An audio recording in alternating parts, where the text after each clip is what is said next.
Hello everyone, I am continuing on with my volunteer portion for crisis intervention counselor to become one. It's for people who want to seek help, for people with mental issues, with people that are struggling with something and during a crisis that need someone to talk to, so can help them de-escalate the problems they're having. So I'm here to talk about module 13, which is right here. Alright, module 13. Okay, module 13 is talking about listen and gather information. So now I'm going to talk about this.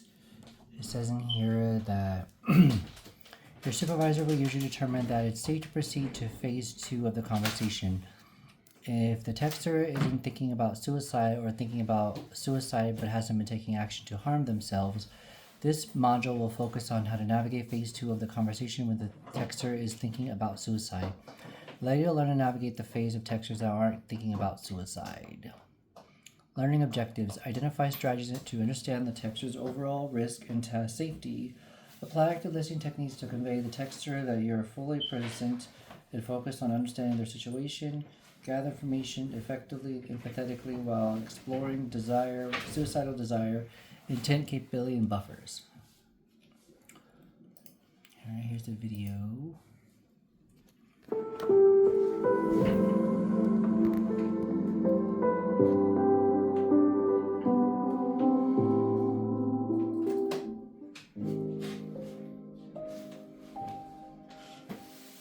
Welcome to this introduction on assessing risk and safety through phase 2 of the conversation. The next several modules cover the 4 core principles of assessing risk and safety: suicidal desire, intent, capability, and buffers.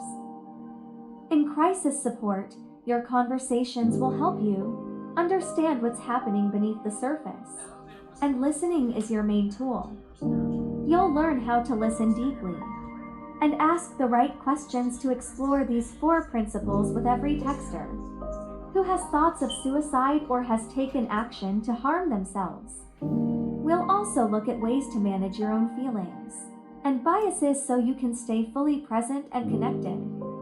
By the end of these modules on phase 2, you'll know how to gather the information you need to make an accurate risk assessment and build trust throughout the conversation.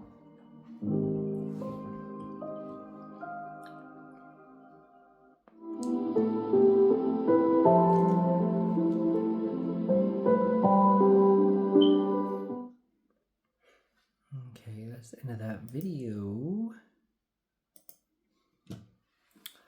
Alright, now we're going to continue on reading this.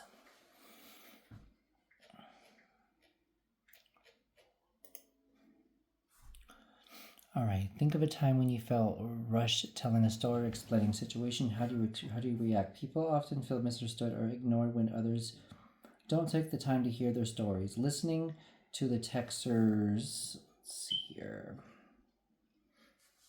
Listening to the texters' narrative conveys respect and appreciation for their lived experiences by giving them a space to process and respond to their crisis.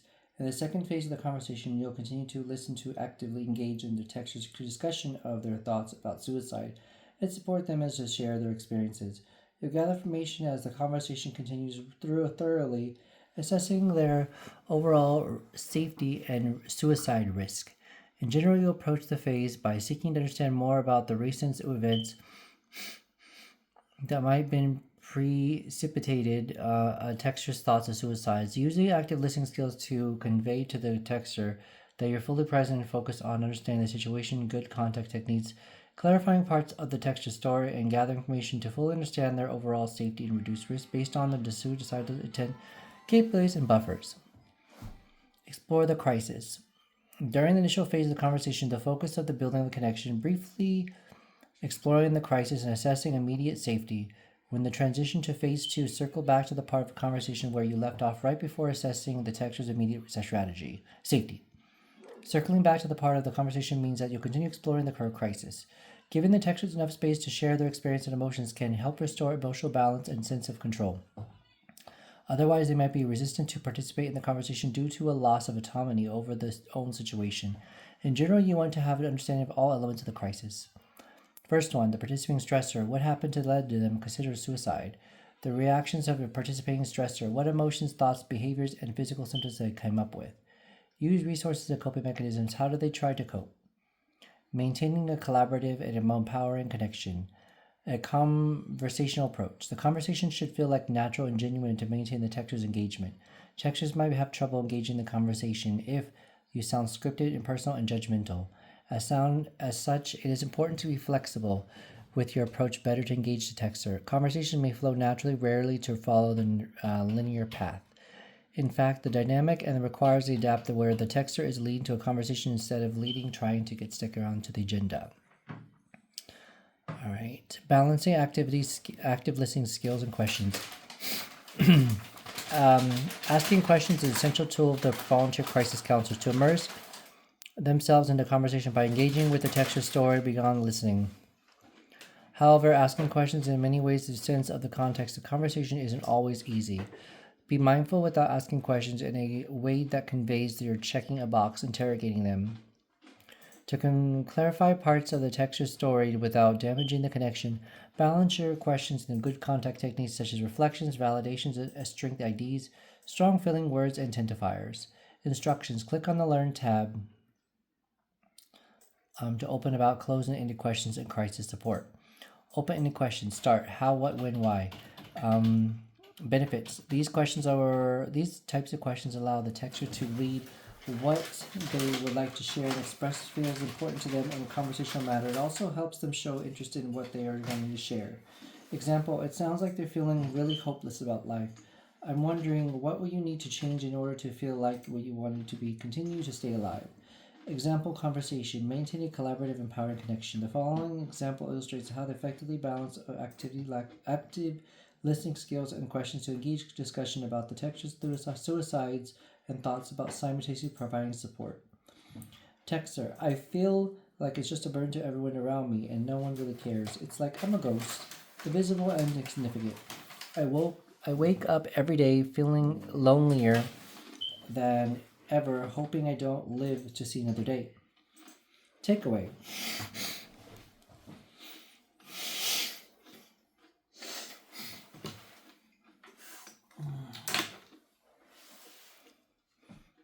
Takeaway. Notice the volunteer crisis counselor is active listening, offers support, responding thoughtfully and empathetically. The texter provides clues in related to safety and the suicide risk of the volunteer crisis counselor engages them with the information by asking questions.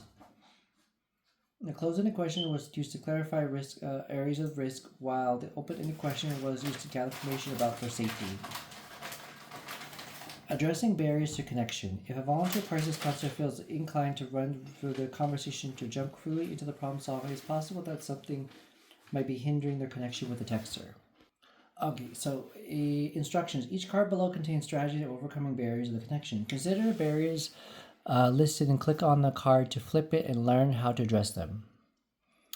Impatient or frustration about the texter's struggles or to communicate. Passing judgment, making assumptions, challenging the texter's beliefs, whenever they are having difficult managing their emotions, or on experiencing acute mental health symptoms, demonstrating a lack of concerns or compassion for the texter, and or their story by dismissing and invalidating their feelings and emotions.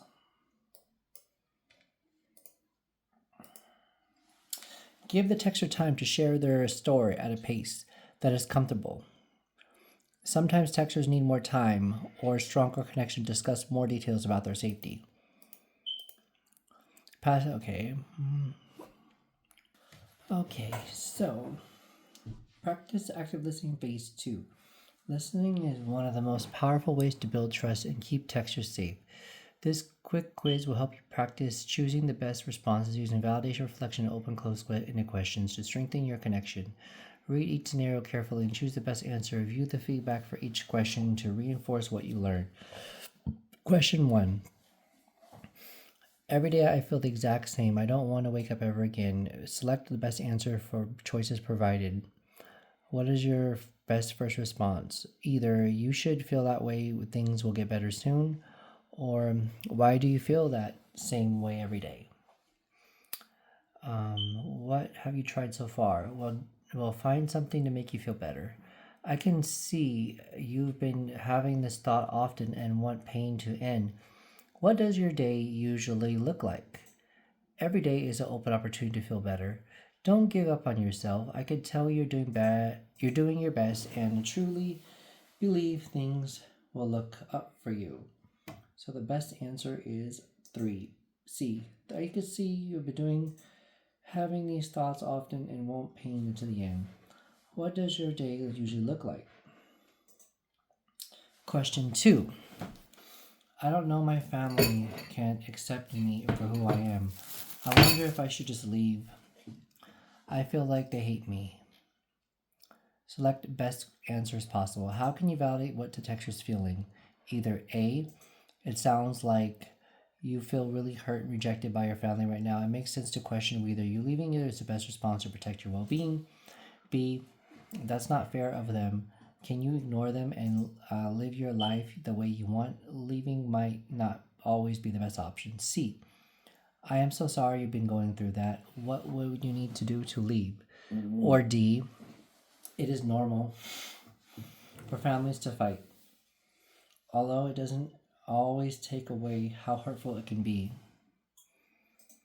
I'm sure they don't hate you, they're your family. The best answer is A. It sounds like you're feeling really hurt and rejected by your family right now. It makes sense you're questioning whether leaving your family is the best option to protect your well-being. Last question, question 3. I can't get out of bed most days. I can't get out of bed most days. The idea of moving the couch is so hard. What is the best next step to keep your conversation supported and connected? Either A, lots of people feel that way. You'd be fine to give it this some time. B, why don't you feel like you can't get up? C, it seems like getting out of bed can take so much effort lately. What kind of thoughts do you have when trying to get up? Or D, I am worried about you. Have you gotten out of bed? Haven't you eaten today? So the best answer is C. It seems like you've been getting out of bed, having taken so much effort lately. What kind of thoughts do you have when trying to get up? Okay, well, that will be it for today. I'll continue on with this section next time. Have a good day, everyone. Bye-bye.